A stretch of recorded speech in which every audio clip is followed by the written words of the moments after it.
Hey everyone, what's up? Welcome to another video. Today I'm going to be trying to install my crossbars on the raised rails on the roof of my 22 Forester Wilderness.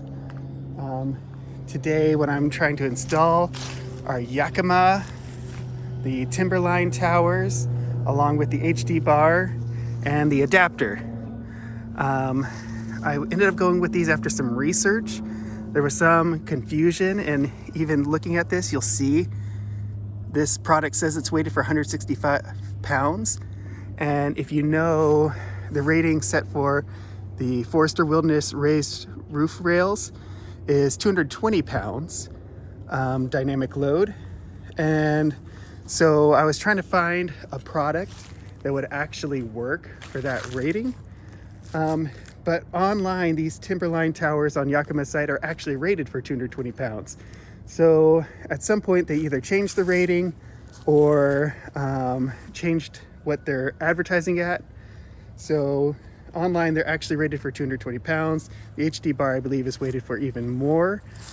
So that's why I ended up going with those options. From what I saw, the Thule extended aero bars that they were recommending didn't actually carry that weight rating. So that's why I ended up going with the Yakima setup. So that's what I'll be installing today. The first step I'm going to do is basically measure out what I want them set to. So I'm going to try to measure across, get the length. I do have an eventual product I want to put on the roof, so I know I need at least 30 inches between the crossbars for that. So that's going to be my ideal setup for now, and we'll go from there.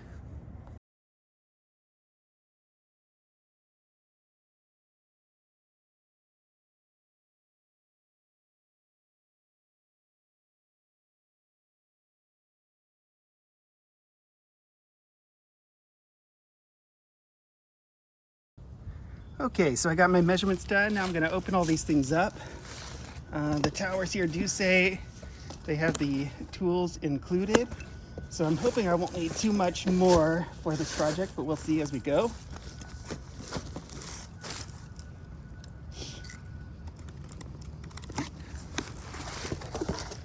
Okay, we've got some instructions here.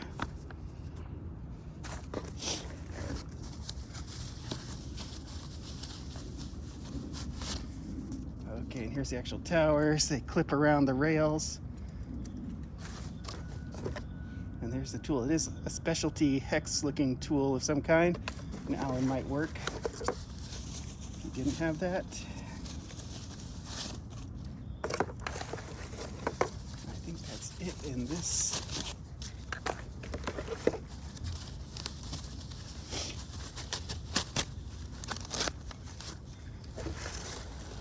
For this setup, you do need an adapter for these rails.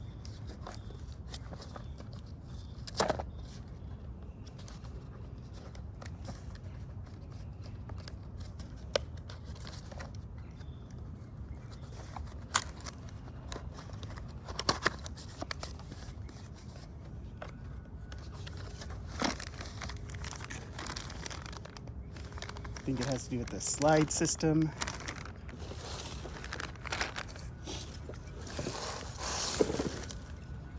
And the rails themselves. Anything but the rails in here. Yep, there you go. Wow. They are large. Okay, let's go to work. Okay, according to the instructions here, it looks like we have to disassemble the tower,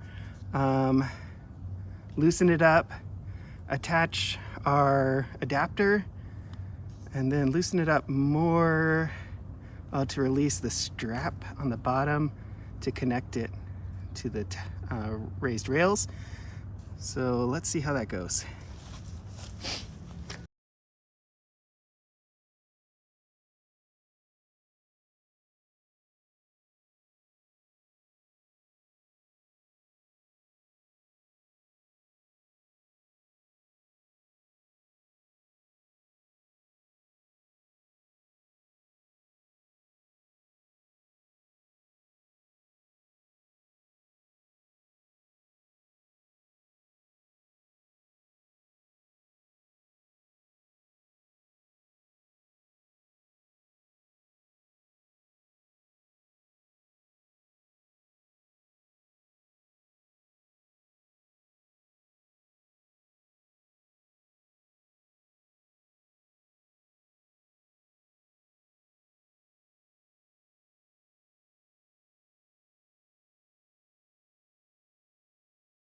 Okay, after that first one, I figured out the better way to do it. So you do disassemble this, you just take off the cap.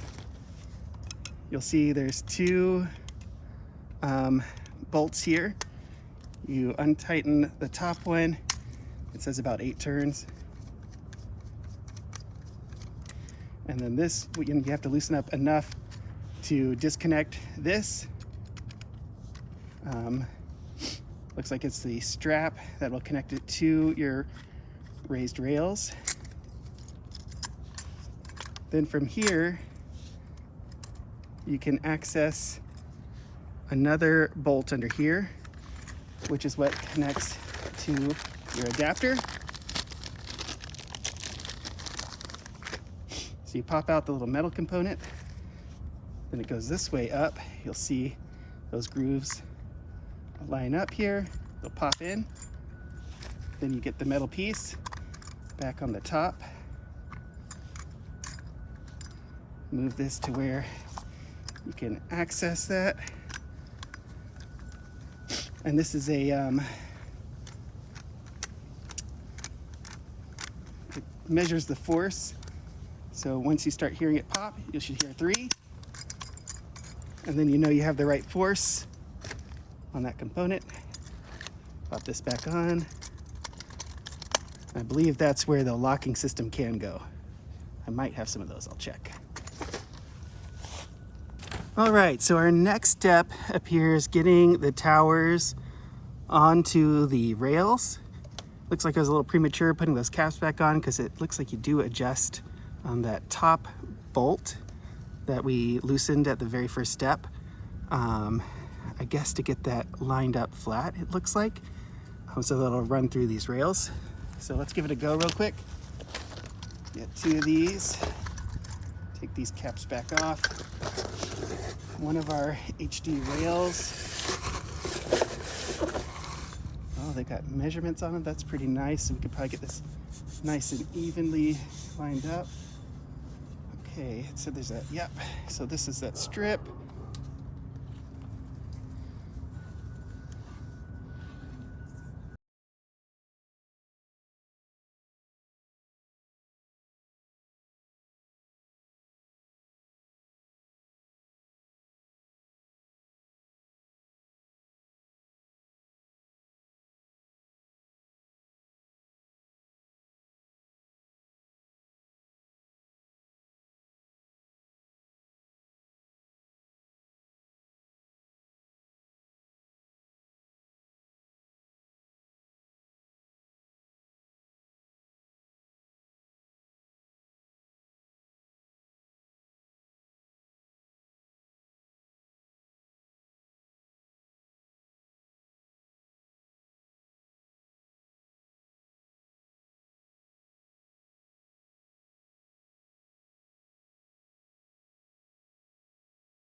Okay, so I think I found that there was one more step here.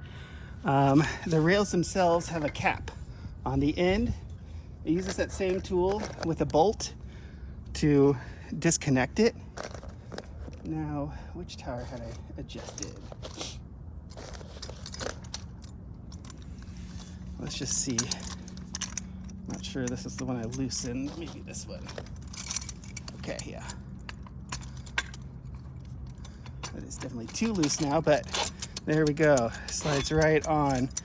So it didn't list it in the instructions that I see, but you need to remove the cap from your HD bar to be able to slide this on.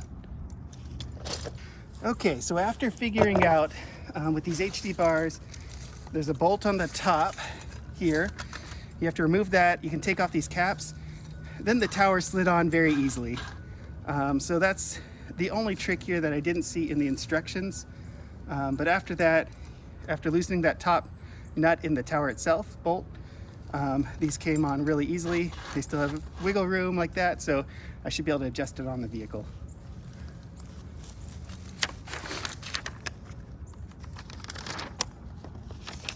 And that does appear to be the next step, is just getting it onto the vehicle and then tightening it down once again using the force measuring ratchet to click it into place. All right.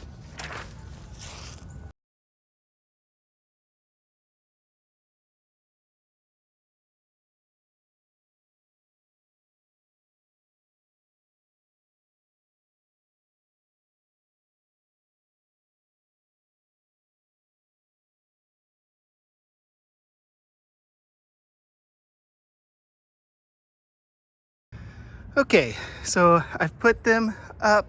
They're not latched down yet. I followed the instructions, made sure the distances were the same on either side, then ratchet it back down. It looks like the next step will be to take them off, cut down the strips to fit back in the middle, and then, let's see, yep.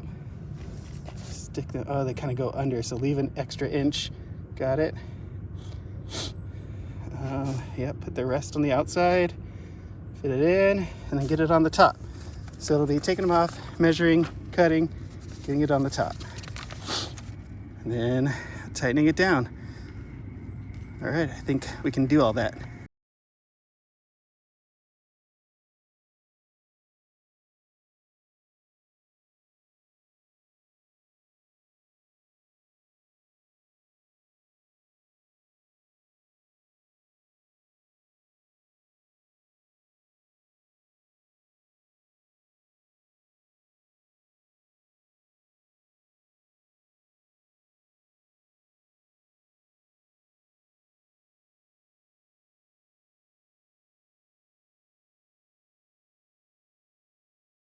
Okay, finished it all up.